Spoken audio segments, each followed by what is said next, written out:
Greetings and welcome to the Berkley Center for Religion, Peace, and World Affairs at Georgetown University. My name is Peter Mandaville, and I'm a senior research fellow here at the center. At Georgetown, I lead the Berkley Center's Geopolitics of Religious Soft Power project, a multi-year research initiative enabled by generous support from the Carnegie Corporation of New York, dedicated to exploring and understanding the various ways that religion fits into the foreign policy and external relations of states and governments around the world. Today's program is part of this project, and we're grateful to all of you for joining us. Our session today will be exploring Turkey's influence on Bosnian Islam. When it comes to foreign influence in the Balkans, no other country has received quite the attention and scrutiny that Turkey has. Is Turkey returning to the Balkans, or did it never leave the region, even after the fall of the Ottoman Empire in the first quarter of the 20th century? In today's conversation, journalist and scholar Harun Karčić will discuss his new short documentary film, Turkey's Influence on Bosnian Islam, Neo-Ottomanism Meets Post-Communism. This film, which was produced by our Geopolitics of Religious Soft Power project, explores relations between Turkey and Bosnia and Herzegovina since the breakup of Yugoslavia and during the turbulent war years, focusing on their evolution in the post-Civil War period with the rise of the Justice and Development, or AKP, in Ankara. Particular attention is paid to the ways in which Turkey has used Islam to project its soft power influence among Balkan Muslims. Given recent developments in Bosnia, including a new trend of resurgent Serbian nationalism, we'll also, time permitting, explore Harun's thoughts on the broader spectrum of external actors engaged in the former Yugoslavia via religion. So, now to introduce our speaker. Harun Karčić is the editor and host of a foreign affairs show on Al Jazeera's Balkan Languages channel. Over the past decade, he has authored numerous articles on Islam in post-communist Bosnia and Herzegovina and the role played by foreign powers in the region, including Saudi Arabia, Iran, Turkey, and more recently, China and Russia. He also regularly reports on Muslim minorities in Europe and rising right-wing nationalism. This webinar is serving in part as a launch event for the new short documentary of Harun's that we just released. So as he begins his remarks, I will post in the chat box a link to the film on YouTube. This new film is actually a sequel of sorts to a short documentary Harun produced for us earlier this year that explores Saudi Arabia's influence on Islam in Bosnia. I'll put a link to that film in the chat box as well. And of course, I'll also include a link to the main landing page for the Geopolitics of Religious Soft Power project, where you can learn more about the initiative and also access the wide range of articles, working papers, and video recordings of previous talks associated with the project. We're excited that in just a couple of months, Oxford University Press will be publishing an edited volume entitled Wahhabism and the World, Understanding Saudi Arabia's Global Impact on Islam, based on research commissioned and supported by our project. This book will represent the first comprehensive academic study of Saudi religious transnationalism, and it actually features a chapter by our speaker today. Before I hand things over to Harun to get the discussion started, just a few very brief words about logistics and our format today. I wanted to make sure that you're all aware that this webinar is being recorded, and the captioned video will be posted to the event page on the Berkley Center's website soon. If you registered for today's event, you will also receive an email with the captioned video when it becomes available. In the last 15 to 20 minutes or so, we'll have a question and answer and discussion period with you, the audience. You can join the conversation by opening the Q&A box at the bottom of the Zoom screen and typing your question. And you can enter your question at any point during the seminar. Now, without further ado, let me welcome our guest speaker and hand things over to Harun. Harun, welcome. The floor is yours. Right, Peter, thank you so much. It's such a pleasure to be here once again. I've been covering foreign influences in the Balkans for the last 10 years. And quite often when fellow journalists or academics from abroad come to visit Bosnia, if they do pay attention to details, they will most likely come across, they will most likely notice a number of foreign religious influences in the country. Most likely, most often, Turkish religious influence in Bosnia. Most foreigners who travel to this country will notice that quite a number of mosques, old hammams, baths, and or other Ottoman Islamic heritage has been renovated with the generous donations from the Turkish State Development Agency TİKA, or the donations from the Turkish religious authority Diyanet, or from other Turkish cities or municipalities. So in fact, this prompted me to pay much closer attention to Turkish Islamic influence in Bosnia and in the wider Balkan region. Previously, I've studied Saudi and Iranian foreign influences here, so I decided to pay a bit more attention to Turkey's Islamic influence as well. And in order to understand today's Turkish presence in the region, I initially thought, just like quite a number of my fellow journalists, colleagues from the West, I initially thought that Turkey became only present in the region following the coming to power of the AKP power in 2002. However, when I began my research, as I dug deeper into the history of Yugoslav-Turkish relations, I realized that these ties span much further into the past. In fact, I came across information that during the interwar period in the 1930s, high-ranking Turkish government officials visited what was then the Kingdom of Yugoslavia, and later on, even after the communist period, they visited socialist Yugoslavia and made plans for Yugoslav Muslims, actually Yugoslav Turks, whoever, there was a Yugoslav Turkish minority, to enable them to migrate from Yugoslavia into Turkey. There were at least two waves of migration of Yugoslav Muslims from in the 1930s, and then again in the late 50s and early 60s. They were mostly people who declared themselves as ethnic Turks from what is today Kosovo and Northern Macedonia, who, because of the repressive communist regime, decided to seek asylum and seek a better life in Turkey. However, there were also quite a number of Slavic Bosniak Muslims who declared themselves as ethnic Turks so as to have higher chances, better chances of getting an asylum and eventually citizenship of Turkey. But generally, during the Cold War, Yugoslavia and Turkey maintained somewhat lukewarm diplomatic relations. I mean, Turkey was not really all that interested in, the state of Ottoman Islamic heritage and of, old Ottoman era mosques in the country and that sort of thing. They did pave the way. They did allow for ethnic Turks to migrate, but that was about it. It didn't go any deeper than that.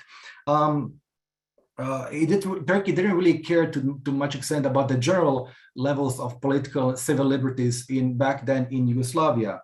However, many things changed following the breakup of Yugoslavia in 1991 and the genocide against the Bosniak Muslims. In fact, I lived in Turkey in the 1990s, and I remember there were numerous conferences and charity drives around Istanbul, which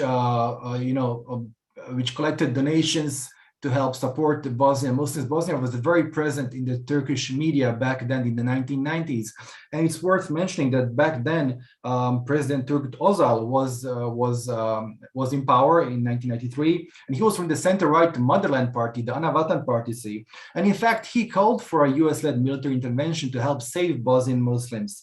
And then similar reactions came from Süleyman Demirel, who was from the center-right True Path Party, the Doğru Partisi, who served from 1983 onwards. And he too called for a Western-led military intervention to help save Bosnian Muslims. Now we see that it wasn't really only Islamist-led political parties or organizations that were interested in helping save Bosnian Muslims back then. This was a trend among a number of a whole spectrum of different ideological orientations in Turkey. So nationalists were interested, Kemalists were interested in helping, and also Islamist parties such as Necmettin Erbakan and the Milli Görüş movement. They were also very vocal in raising awareness of what was happening in Bosnia and trying to support Bosnian Muslims. However, Turkey's support towards Bosnian Muslims during the 1990s was mostly confined to providing charity. The Turkish military back then was very powerful. It was staunchly secularist, and it did not want to unilaterally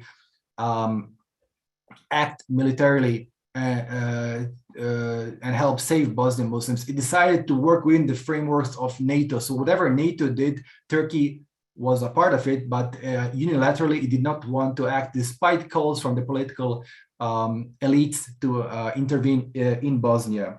So this was the genocide of Bosnian Muslims during the 1990s was an instrumental role, played an instrumental role in galvanizing the Turkish Muslim masses, but also the Muslim masses throughout the Islamic world. And Islamic parties did much to raise awareness of what was happening. The Turkish public very openly sided with Bosnian Muslims, and a lot of humanitarian organizations, they managed to collect large amounts of food and medical supplies for Bosnian Muslims.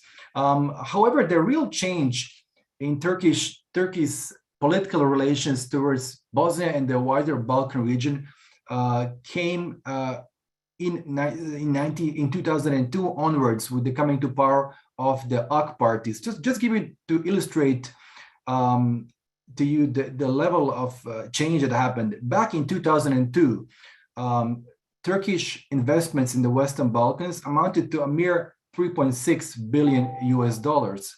And then in 2016, Turkish investments in the Western Balkans amounted to 16.5 billion US dollars. This was the peak.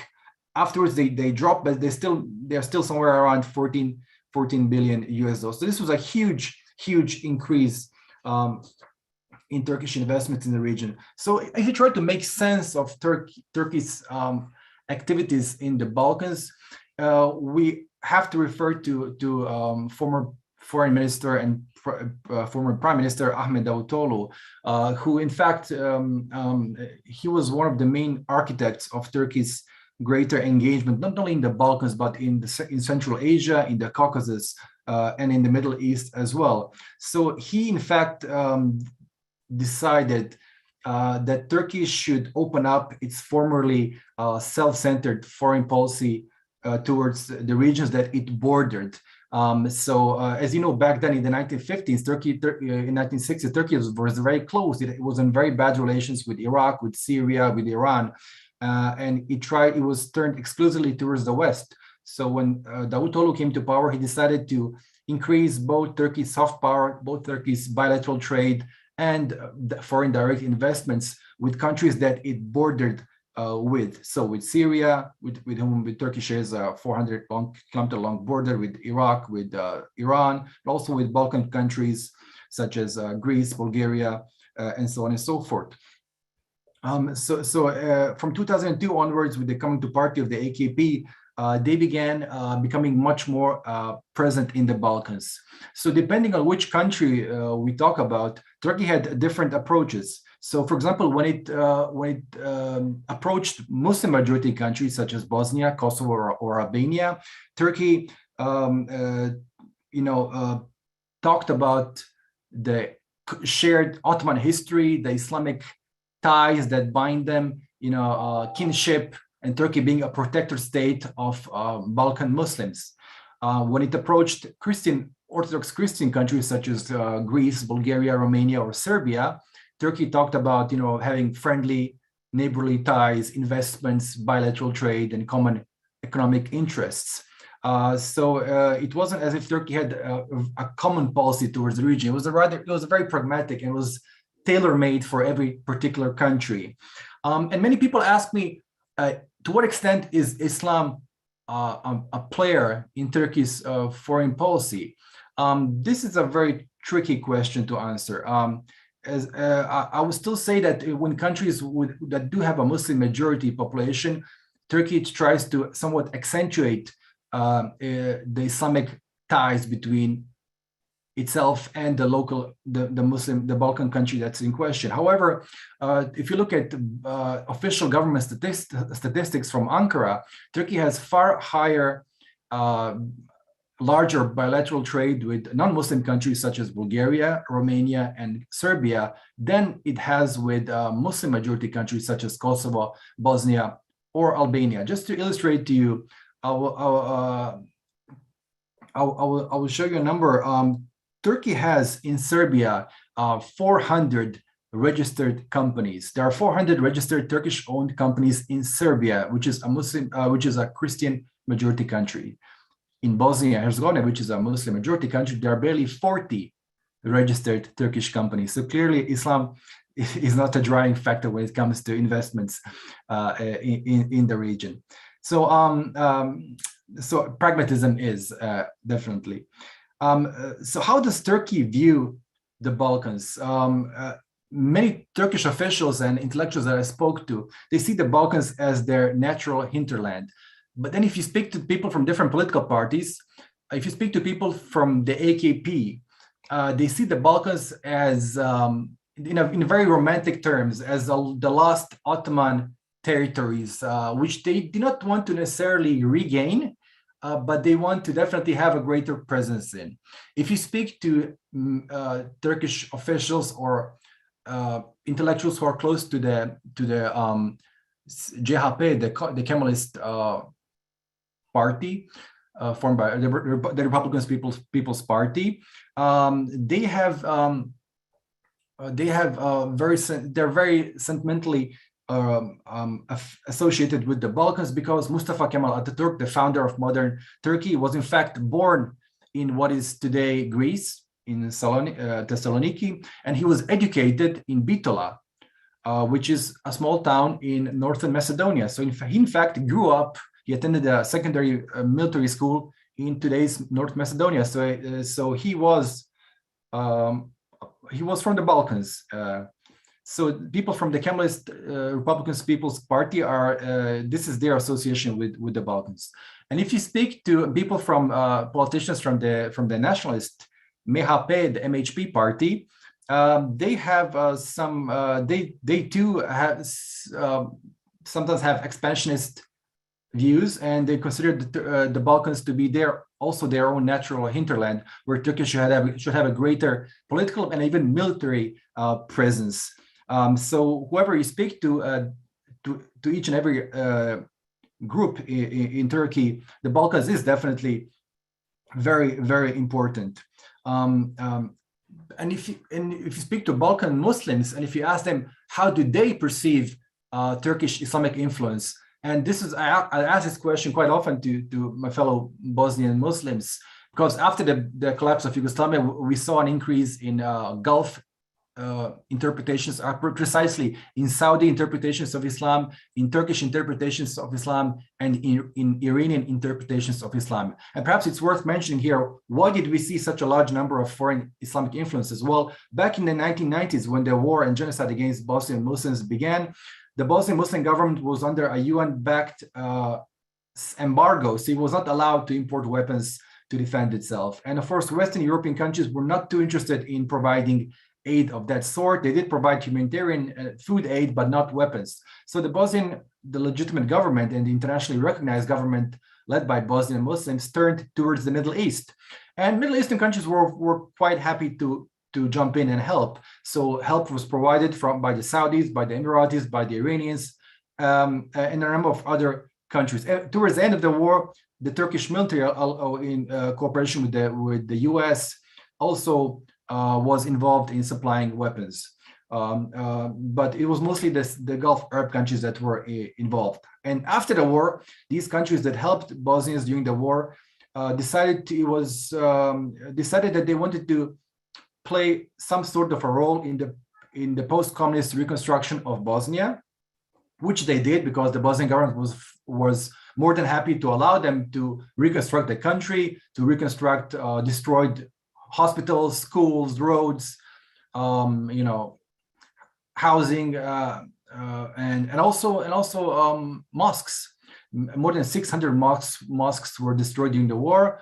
So the Bosnian Muslim government was more than happy to accept donations from Muslim majority countries, from Malaysia, Indonesia, Pakistan, Qatar, the Emirates, Morocco, to help renovate and restore these damaged and destroyed mosques.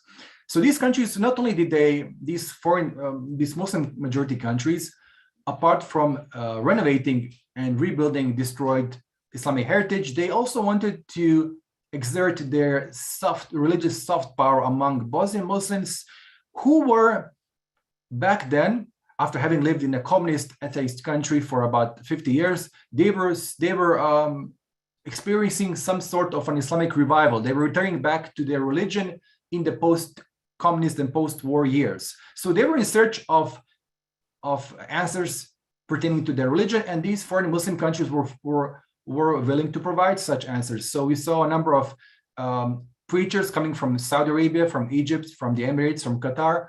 In Bosnia, we saw Iranian Shia preachers being active in Bosnia. We saw various Turkish jamaats or congregations and non-governmental pious foundations also being active in Bosnia in the post-war years. So of course, towards after the initial honeymoon, which lasted perhaps until 2001, 2002, Bosnian Muslims began sort of rejecting or looking negatively towards foreign religious influences, particularly towards the Saudi Wahhabi influences in Bosnia, later on towards the Iranians as well. So Turkey was more or less, actually more than any other foreign influence, was Turkey. The Turkish interpretations of Islam were accepted by Bosnian Muslims. Why? Because it's quite simple. Bosnia was, for at least nearly 500 years, part of the Ottoman Empire. The Bosnian interpretation of Islam is almost exactly the same as the Turkish interpretation of Islam. The mosques, most of the mosques built in Bosnia were built during the Ottoman period.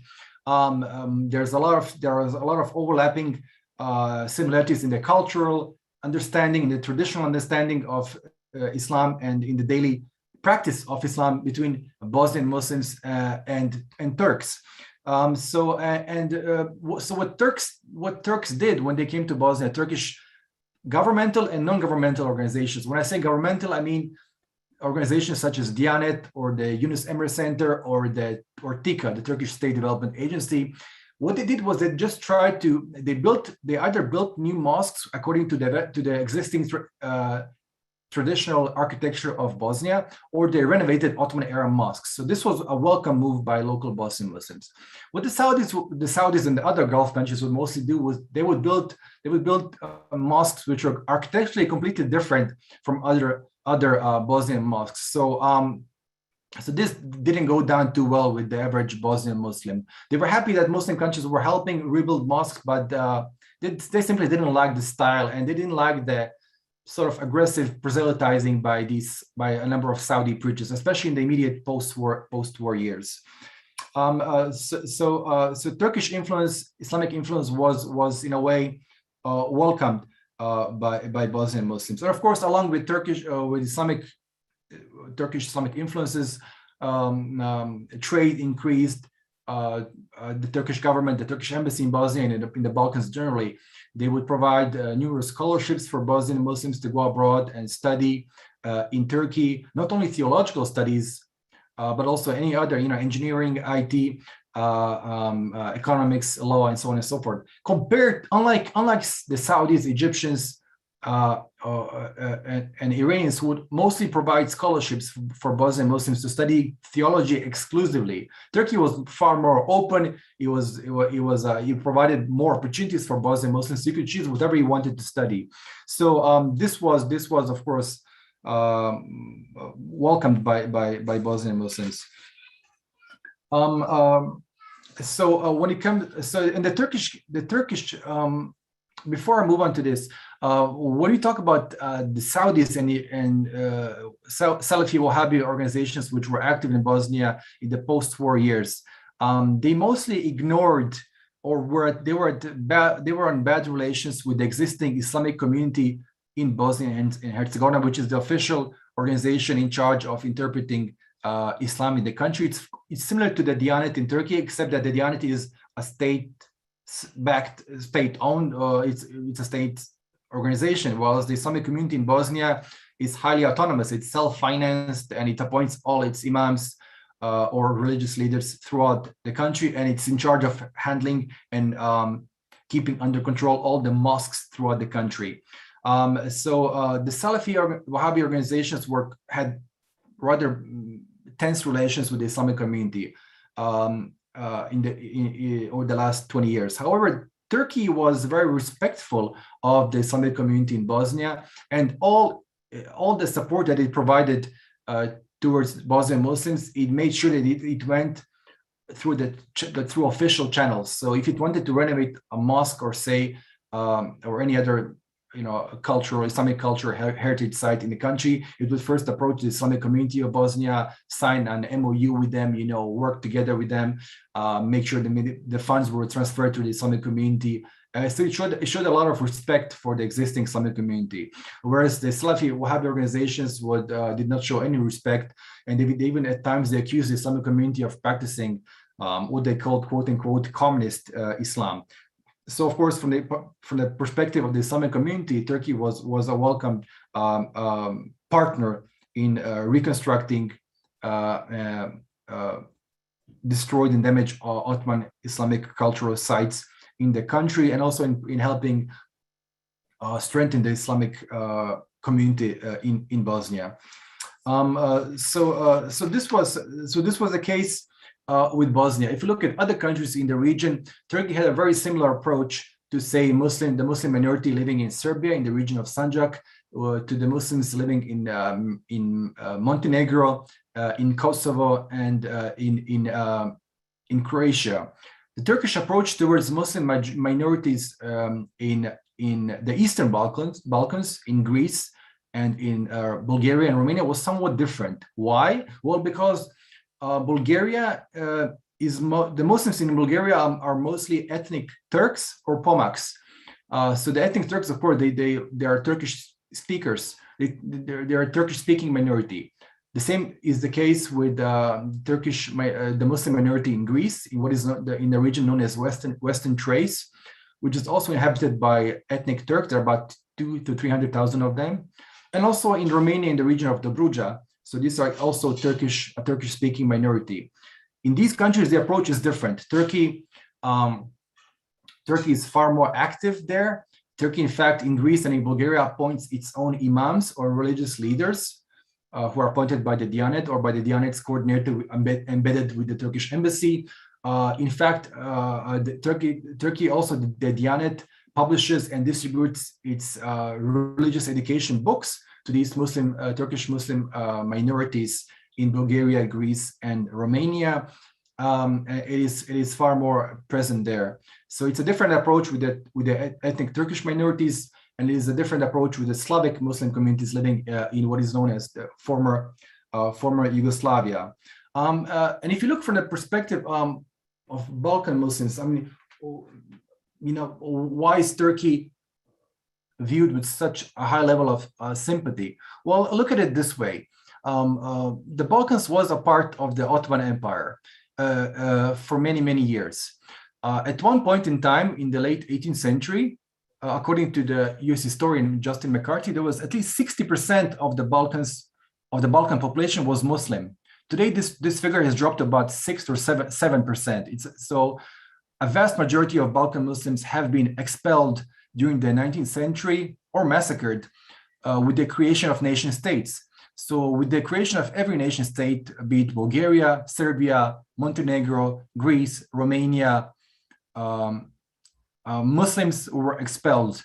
Not only, so when I say Muslims, I don't mean only the Ottoman administrators and the military that was present there, but these Balkan Christian countries in the 19th century viewed their Muslim populations as the physical remnants of the much detested Ottoman Empire. So when they fought their wars of independence in the 19th century and gained independence, not only did they expel the Ottoman administration and the Ottoman military, they also, in almost every case, expelled the local Muslim population, which was in more often than not of a Slavic origin. They were ethnic Slavic Muslims. They were not Ottomans at all. But in the eyes of the Christian populations, they were seen as belonging to the Ottoman state. They were seen as the physical remnants of the Ottoman state. And then in every successive, every time there was a major war in the Balkans, be it the Balkan Wars of 1912 or 1913, the First World War, the Second World War, Balkan Muslims mostly fled to the nearest, safest Muslim majority country, and this was Turkey. So of course, so this is perhaps the reason why Balkan Muslims view Turkey in a favorable way. although I must say that Turkish influence in the Balkans still has its limitations, in the sense that perhaps Balkan Muslims have been expecting much more from Turkey than Turkey was willing to provide. Let me give you just an example. Right now, Bosnia is facing the biggest political and security crisis since the end of the war, since 1995. Western diplomats and security analysts are increasingly talking of the possibility of the country breaking apart and a new war erupting. And despite all the talk over the last 10 to 15 years about Turkey being a major supporter of Balkan Muslims, Turkey reacted to this ongoing crisis in a very, very mild way. In fact, there was only one belated reaction from the Turkish government, calling for a very, very mild reaction towards a major crisis in Bosnia, calling for all sides to de-escalate and to find a common solution. So Turkey did not step openly on the side of Bosnian Muslims, despite Bosnian Muslims expecting such a reaction from Turkey, thinking that Turkey was their major ally. So here we see to what extent Turkish influence in the Balkans is limited, has its limitations, and that Turkey is very pragmatic and it's very careful when it deals with Balkans. It has excellent relations with Serbia. At the same time, when Serbia is working on destabilizing Bosnia through its proxies, through Milorad Dodik and the Republic of Srpska, Turkey is very careful to walk a very fine line between not openly supporting Bosnian Muslims, but making various declarations which are very watered down declarations, which call for restraint on all sides of the country. So it's again we are focused today on Turkey, but I hope that in today's session we'll have time to speak about other foreign influences in the region. At the same time, while Turkey has been present in the Western Balkans in Muslim majority countries, Russia has also been increasing its influence in the region. They have, through the Russian Orthodox Church, been waging quite a significant disinformation campaign against NATO, against the US, against the EU, and they have been working on destabilizing quite a number of Balkan countries. As you know, the Russian Orthodox Church is very closely connected to the Serbian Orthodox Church, which is present in Bosnia, in Serbia, and in Montenegro, and Russia has really been using these channels to exert its influence over the last couple of years. So I hope Peter will have time to discuss this issue as well. I think I've more or less managed to cover in these 15 minutes the most important points of Turkey's Islamic religious soft power in the Western Balkans.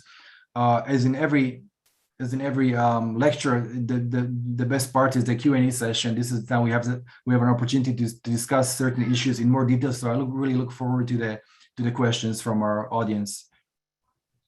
Great, Harun. Thank you so much. You always give us so much food for thought and such sort of comprehensive and thoughtful presentations. I want to remind our audience that if you have a question for Harun, you can ask it by using the Q&A box. That's just a button on your main Zoom control panel. You can press it and a window will pop up and you can type your question directly there. Harun, I actually did want to pick up on the point where you ended, really. You mentioned, of course, that many of us have been keeping a close and concerned eye on Bosnia and Herzegovina recently, precisely because of this new wave of instability and tension. You have mentioned that there are a wide range of external actors that are involved in this situation, including Russia. And I'm sure that many in our audience today are familiar with the kind of ongoing partnership between the Kremlin and particularly the Moscow Patriarchate of the Russian Orthodox Church, and the way that that fits into various aspects of Russian foreign policy today.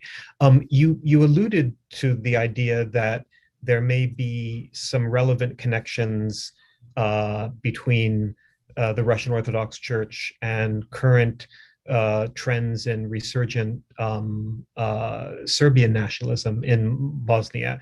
And so I just wanted to ask if you could talk a little bit about the actual textures of that and the kind of forms that it takes, and how you see kind of the kind of Moscow's role evolving in this respect over time.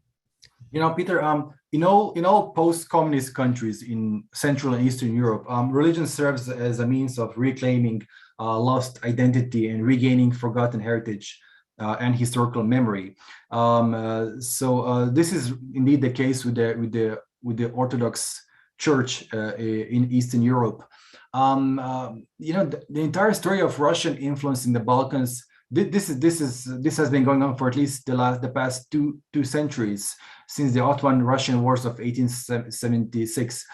However, things became far more serious after the Russian annexation of Crimea in 2014 and the Russian proxy wars against Ukraine in Donbass, Lugansk regions, which are still ongoing. And now, as we speak, we see a massing of Russian troops on Ukraine's eastern border.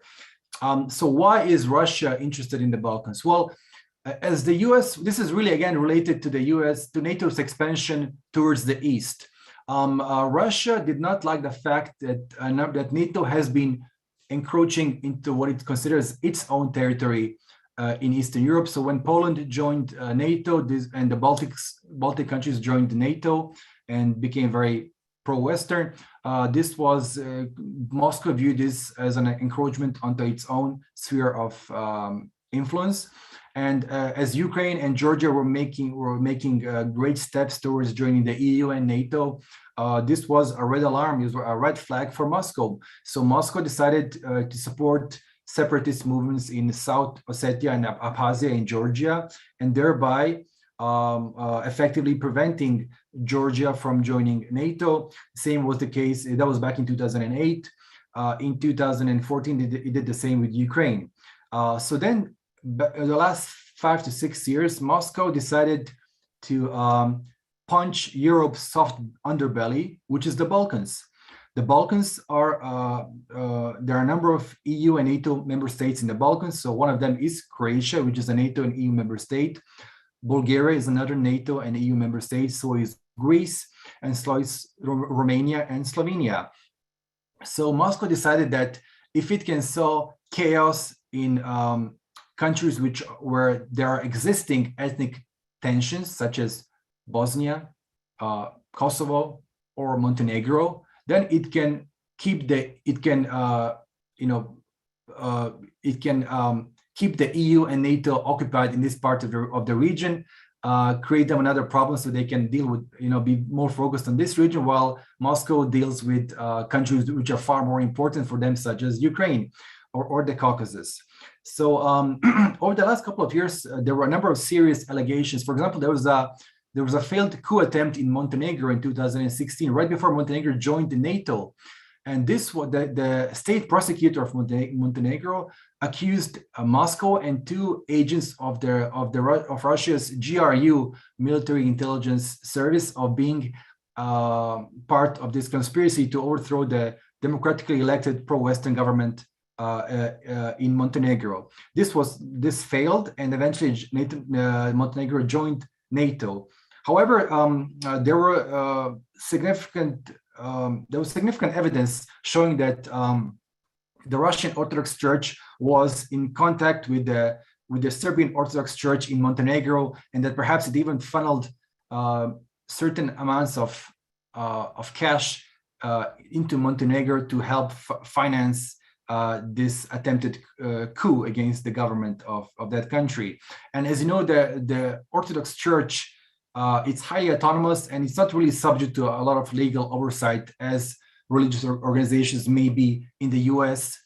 So it really functions in a somewhat murky gray zone. So it's really difficult to follow the money trail of where money comes from. But there is significant evidence to suggest that it came from Moscow.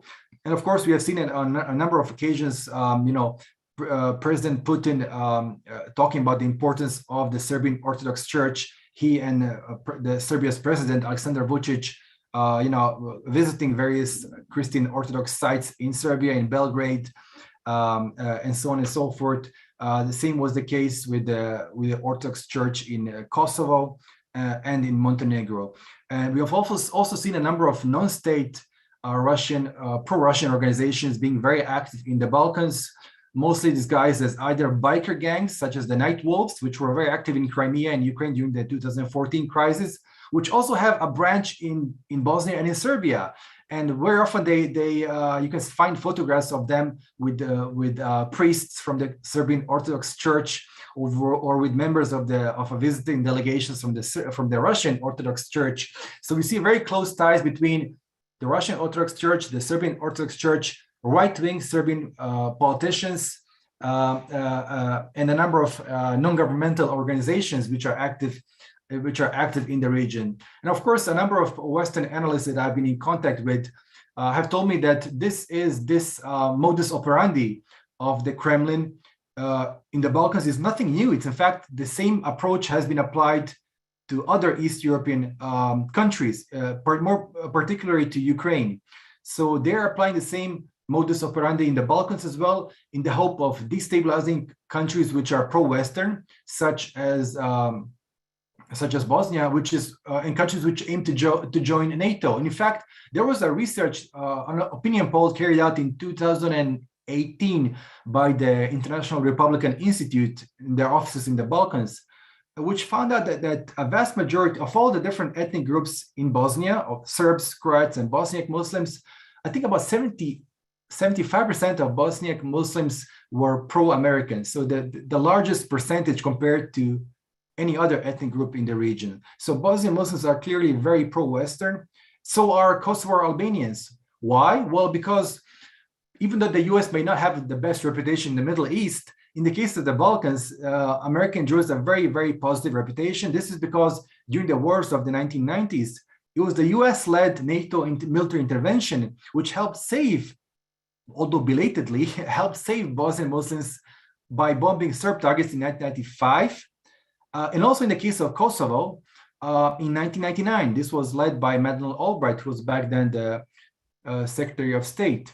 And in fact, in Bosnia, there were at least 60,000 NATO troops stationed after the war, mostly Americans. And in Kosovo today, you still have about 5,000 to 6,000 American troops at Camp Bondsteel. So Kosovo Muslims and Bosnian Muslims are very, very grateful to the United States. They have a very positive opinion of the US, which may not be the case with other Muslims in the Middle East, but in the Balkans, it definitely is. So Moscow is aware of this. And in an attempt to derail Bosnia's NATO integration and its pro-Western orientation, it tries to strengthen Serbian nationalists and the Serbian Orthodox Church by either directly supporting them, financing them, or running its very well orchestrated disinformation campaign in the region, which again lionized Vladimir Putin, provide a very anti-American, anti-NATO, anti-EU stance. And this has only been increasing over the last couple of years. Okay, great. Thanks, Harun. So we've got some questions coming in. Perhaps unsurprisingly, given recent developments, a lot of our audience members do have questions about things that are going on in Bosnia today. But I'm going to start with one that is asking about current developments, but also interestingly linking it back to the historical context of Turkey's engagement in Bosnia. And this is actually two questions, I think perhaps coming from the same member of our audience, that I'll kind of combine together in one. So the question is, how does Turkey's imperial history in the Balkans impact its role in Bosnia?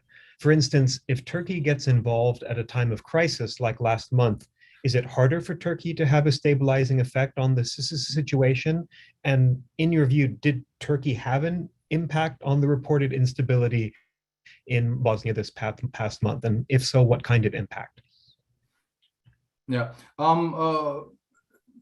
The Turkish president visited Bosnia, Recep Tayyip Erdogan visited Bosnia a couple of months ago.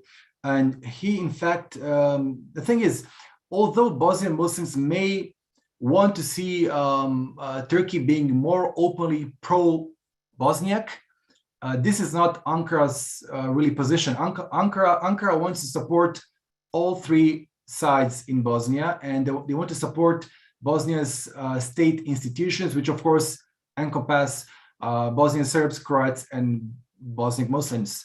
So when Erdogan was in Bosnia recently, he said, whatever you guys decide among yourselves, Ankara will support you, but you have to agree upon this among yourselves.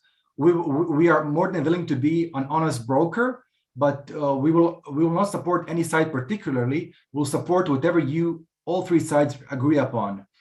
Well, although this was in a way welcomed by some, it pretty much stopped there. We didn't see any further involvement from Turkey later on. Of course, Turkey has far more pressing issues now. The lira, it has an ailing economy. The lira has been depreciating. It's far more interested in mending ties with the United Arab Emirates, Israel, or Egypt. Only recently we saw a high-profile visit by Mohammed bin Zayed, the Crown Prince of Abu Dhabi, the first such visit in the last 10 years. Turkey President Erdogan announced a return visit to Abu Dhabi in February next year. He's also hinted at possible visits to Egypt, or at least amending thawing ties with Egypt and Israel. So with whom Turkey has a far greater economic interest in bilateral trade than it has with Bosnia. So I wouldn't say Bosnia is really on a high priority list for Turkey, but definitely if things do escalate in Bosnia, because of the sentimental relations between Bosnian Muslims and the Turkish public, the Turkish president will be obliged to react in some way. But we still haven't reached that point. Turkey has not made any promises to the Bosnian Muslims particularly. There were no promises, as in providing military support or anything of that sort. They did promise to support the armed forces, the unified armed forces of Bosnia, which include all three ethnic groups. So Turkey's approach is that Turkey wants a united Bosnia. They don't want Bosnia to break up, and they have over the last 20 years, Turkey's stance towards Bosnia has been to support Bosnia's NATO and EU integration, whereas compared to Russia or even China, they've been pretty much against this. So I wouldn't say Turkey has had any sort of destabilizing role in the current situation in Bosnia. This can only be attributed to neighboring Serbia and Russia. This is in fact Russia's hybrid war, which is being led in the Balkans, and also at the same time on the Belarusian-Polish border with the migrant crisis, so as to keep the EU busy on two different fronts. Okay, great. Harun, where you ended there is actually a perfect segue in many ways to this next question, which is precisely about potential scenarios that could emerge out of an escalation of the current tensions. So the question reads, we've seen that the West, and especially the EU, is alarmed at the recent separatist rhetoric, but there hasn't been much diplomatic intervention or explicit censoring of Dodik. If this situation does continue to escalate, which countries will Bosnia realistically be able to turn to for allies? At what point will the West finally be pushed to get involved? You know what, Peter? I mean, back in the 1990s, it was a whole different world, Back then, the Cold War had just ended. Liberal democracy had triumphed over communism. Bosnian Muslims were seen as being secular, multi-ethnic, pro-Western, fighting against the remnants of a former communist turned nationalist Slobodan Milosevic in Serbia. Bosnian Muslims had a very good reputation in the West. In fact, I had a look at some of the articles published by the New York Times and what the Post back in the 1990s. Bosnian Muslims were always presented in a very positive light. However, things change. I mean, Europe generally, everything changed after the 9/11 attacks. You know, the 9/11 attacks and the spate of suicide bombings by extremists, Islamist extremist organizations throughout Europe and the US. In London 2005, then in Paris and so on and so forth, in Berlin. And this really changed the perception of Muslims, including the perception of white Muslims in the Balkans, of Slavic Muslims in Bosnia. And so Europe began viewing Muslims through a security perspective. It became far more Islamophobic. Right-wing political parties came to power. And then again, in 2014 and 2015, there were a couple of hundred Balkan Muslims who joined ISIL.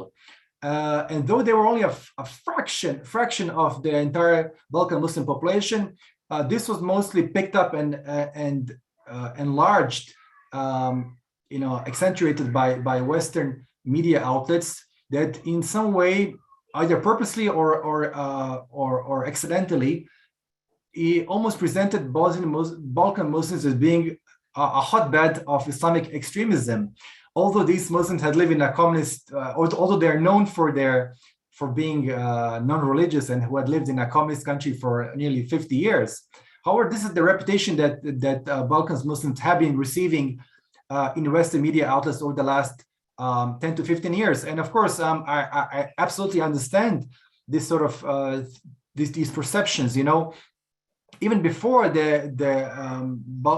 these Balkan Muslims joined ISIL in 2014 and 15, the very fact that there was a mild and ongoing religious revival in the Balkans, which resulted, in a greater presence. Sorry, someone, just give me a second. My son has just. Sure, no problem.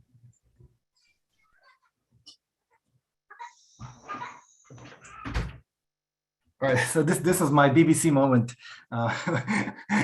Okay, there has been as in every post-communist country, there's been a religious revival of sort, and the religious revival in the Balkans among Balkan Muslims particularly saw an increased number of Balkan Muslim women wearing headscarves, Balkan Muslim men growing beards, a greater mosque attendance, and so on and so forth. So some international media outlets, particularly Western, view this through a suspicious lens. So this really changed the perception of Bosnian Muslims. I'm afraid that in case a new war breaks out, Bosnian Muslims will not have any real allies. Back in the 1990s, Iran wanted to help Bosnian Muslims. That was nearly 30 years ago. It had its own interests, of course. But today, Iran is overstretched. They are very present in Syria, very present in Iraq with their Hashd al-Shabi paramilitary forces, very present in Lebanon and in Yemen. I doubt that they'll be willing to help Bosnian Muslims, and I doubt that Bosnian Muslims will be willing to ask for any more Iranian help, because this created a lot of diplomatic trouble for the Bosnian Muslim, the moderate Bosnian Muslim government during and after the war, because it had to prove itself to the Western to its Western partners that it wasn't radical as Iran was. Then the Saudis, who also provided significant support, financial support, and other Gulf countries in general to the Bosnian Muslims back in the 1990s, they are today in a different situation. The price of oil has significantly dropped over the last 30 years. The Saudis themselves are now in their own troubles. There's been an economic stagnation. For the first time, they began slapping the income taxes to their populations, then the value-added taxes as well. So they're definitely looking for ways to earn extra money to fill state coffers and fill the gap, which they apparently cannot fill with the drop in oil prices. Turkey has its own troubles, of course, with the depreciating lira, and it's trying to mend ties with other more important players. Western European countries have sent not second but third grade political negotiators to help find a solution in the country. So clearly, the Balkans is really not a high priority on their agenda. And so Bosnian Muslims today are in a rather difficult situation. I'm even afraid to think of what would the worst case scenario be should a war break out. The good thing is that at least the Biden administration has some knowledge of the Balkans. Biden himself was very vocal in the 1990s, as were a number of Jewish American congressmen who lobbied for a greater U.S. intervention in the Balkans. But again, now the U.S. is far more occupied with an ever more assertive Russia and a rising China. The U.S. military is transferring, I think, 40% or 60% of its assets towards the Asia-Pacific region. I'm not sure really to what extent they will be interested in the region. The only thing that can perhaps draw the U.S. to be more involved in the Balkans is if they understand that this is, if they begin perceiving events as being the result of Putin's hybrid warfare, that what is happening in the Balkans is no different from what is happening in Ukraine or from what is happening on the Belarusian-Polish border. If the U.S. understands the seriousness of this situation, if they do understand that this is straight out of the Kremlin's playbook, then there's a chance that the U.S. will take this situation far more seriously and perhaps intervene, increase their military and diplomatic presence in the Balkans, particularly in Bosnia, and prevent a further escalation of the situation. For if a war breaks out in Bosnia, it will not stay in Bosnia. It will have a spillover effect, which will include neighboring Serbia, because neighboring Serbia will jump in to help their Serbian brothers, right? Neighboring Croatia, which will jump in to help ethnic Croats living in Bosnia. And Croatia is a NATO and EU member state. You'll have at least a couple of 100,000 refugees fleeing across the border. This will affect Slovenia, Austria, Germany, and so on and so forth. We'll see how things develop. I do hope that they can find a political solution to the ongoing stalemate. But of course, anything is possible at this moment. Thank you, Harun. Definitely worrying times. So there's still 3 more questions I want to try to get through, but in the interest of time, since we're getting close to the hour mark, what I'll do is I'll ask all 3 of them at the same time and then hand back to you to respond to whichever of them you would like to.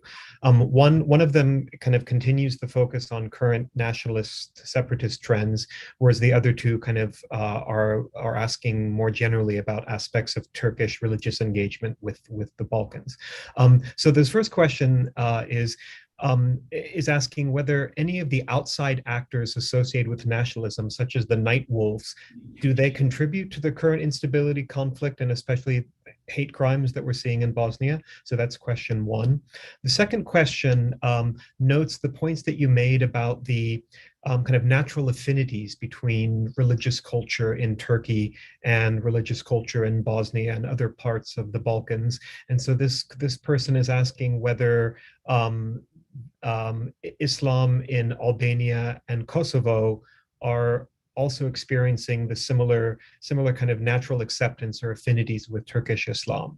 And then the final question is asking about the impact of the Fethullah Gulen movement in Bosnia and Bosnian Islam. What has been the effect of the Turkish government's targeting of Gülenists in terms of its engagement with Bosnia? Right. Let me start with the last question. A couple of years ago, when Recep Tayyip Erdogan visited Bosnia, he asked the Bosnian member of the presidency, Bakir Izetbegović, to arrest members of the Gülen movement in Bosnia and to extradite them to Turkey. As you know, there's a university in Sarajevo, which is affiliated with the Gulen movement, the International Burj University. There are a number of, I think, 2 high schools and a number of non-governmental organizations.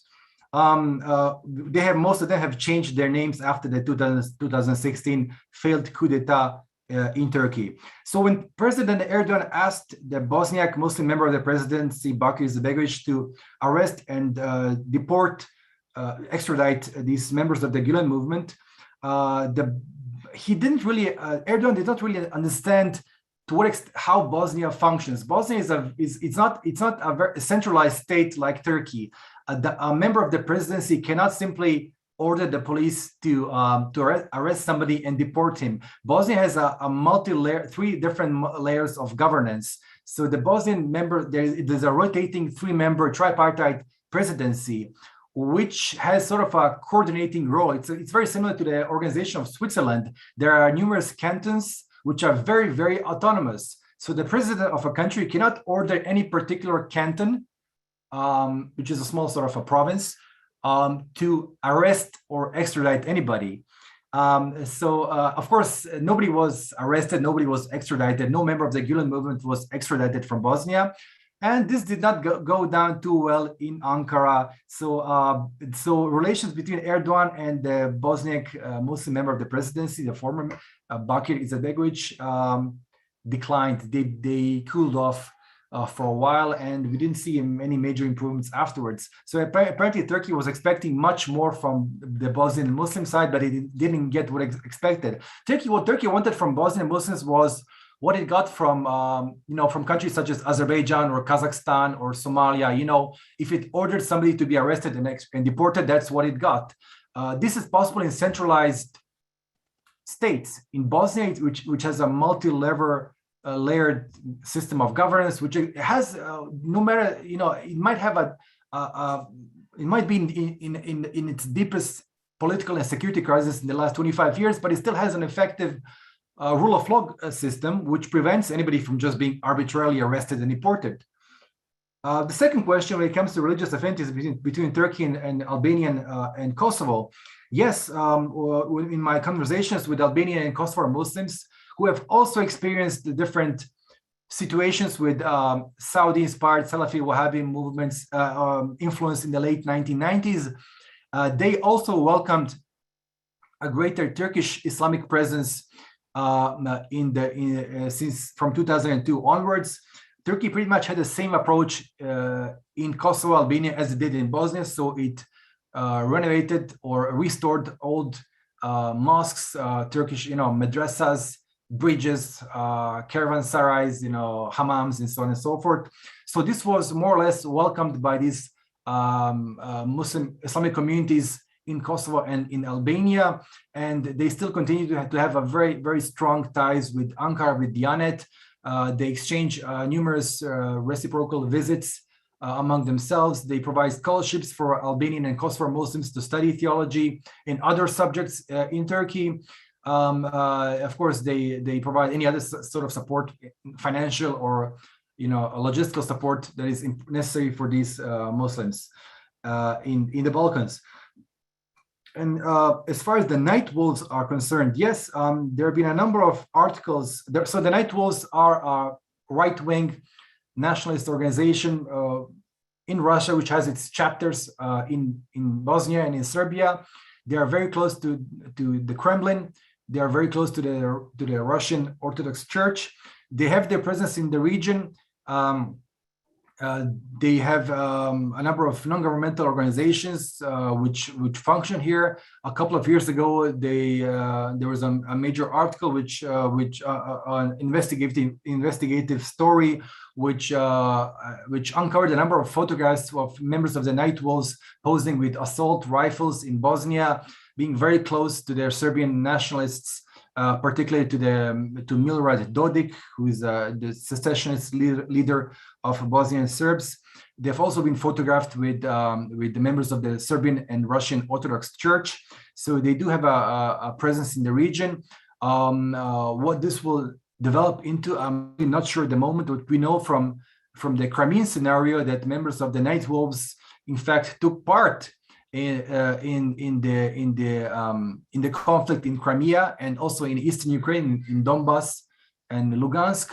And they actually took part in this region. There were numerous Serb volunteers who also traveled to Ukraine, and there was even a documentary done by Vice News talking about the presence of Serbian volunteers in Crimea. So these ties are well documented, they are well established, and it clearly shows Russia's interests and its ability to destabilize the region, not only through official channels such as politicians or the Orthodox Church, but also through non-official channels such as the Night Wolves. Thanks, Harun. Really, really helpful responses. Well, we have reached the end of our time today, unfortunately. I want to first and foremost thank Dr. Harun Karčić for his remarks and for prompting such a rich and wide-ranging discussion, Harun. It's always great to hear and learn from you. Thank you. So if the short film and our discussion today left you wanting more, you're actually in luck, because there's actually a third installment of this trilogy of films.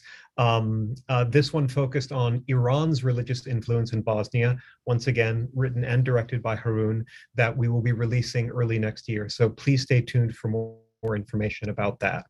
As ever, my thanks to Ruth Gopin, who coordinates all our events here at the Berkley Center, and to all the rest of the center staff for making these sessions possible. And finally, let me thank all of you for joining us today.